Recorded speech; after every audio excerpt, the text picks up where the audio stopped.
ఇరాన్పై Israel America దాడులు కొనసాగుతున్నాయి. గగనతలంతో పాటు సముద్రం నుంచి క్షిపణులు డ్రోన్లతో విరుచుకుపడుతున్నాయి.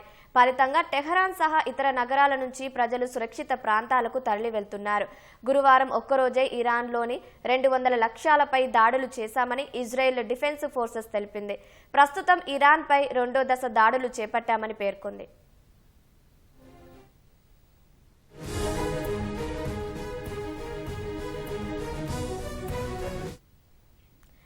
ఇరాన్ యుద్ధ నౌకల లక్ష్యంగా అమెరికా దాడులు కొనసాగుతున్నాయి. తాజాగా ఇరాన్ డ్రోన్ క్యారియర్ నౌకపై దాడి చేసింది. ఫలితంగా అది మంటల్లో చిక్కుకుంది. అందుకు సంబంధించిన వీడియోను యుఎస్ సెంట్రల్ కమాండ్ ఎక్స్లో పోస్టు చేసింది. B-52 బాంబర్లతో ఇరాన్ బాలిస్టిక్ క్షిపణులు కమాండ్ కంట్రోల్ పోస్టులను ధ్వంసం చేశామని తెలిపింది. 1965 నుంచి ప్రతి యుద్ధంలోనూ వాటిని వినియోగిస్తున్నామని వివరించింది. హ్యాంగర్లలో ఉన్న ఇరాన్ యుద్ధ విమానాలపై దాడులు చేపట్టామని యుఎస్ సెంట్రల్ కమాండ్ ఎక్స్లో మరో వీడియో పోస్టు చేసింది. ఇరాన్ రక్షణ సామర్థ్యం క్రమంగా క్షీణిస్తోందని ఆ వీడియోకు ఒక వ్యాఖ్యాన్ని జోడించింది. బష్రాలో తమ యుద్ధ విమానం కూలిపోయిందన్న వార్తలను అమెరికా తోసిపుచ్చింది.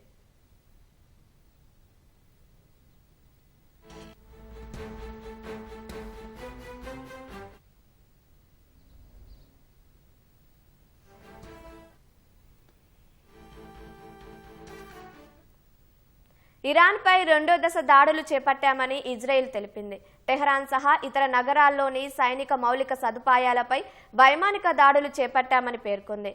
తూర్పు టెహరాన్, ఇస్ఫహాన్ నగరాల్లో పేలుళ్లు సంభవించాయని ఇరాన్ మీడియా పేర్కొంది.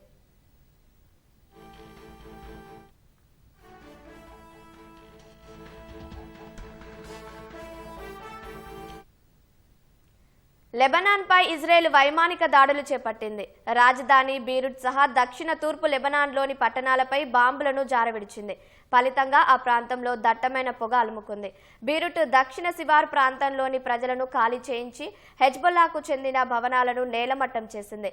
ఇజ్రాయెల్ దాడుల్లో లెబనాన్లో మృతి చెందిన వారి సంఖ్య 123కు చేరింది.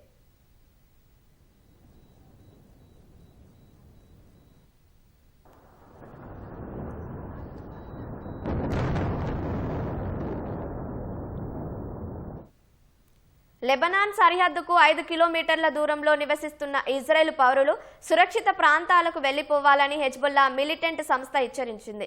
లెబనాన్ పౌరుల లక్ష్యంగా ఇజ్రాయెల్ సైన్యం చేస్తున్న దాడులకు ప్రతిస్పందన ఖచ్చితంగా ఉంటుందని టెలిగ్రామ్లో పోస్టు చేసింది.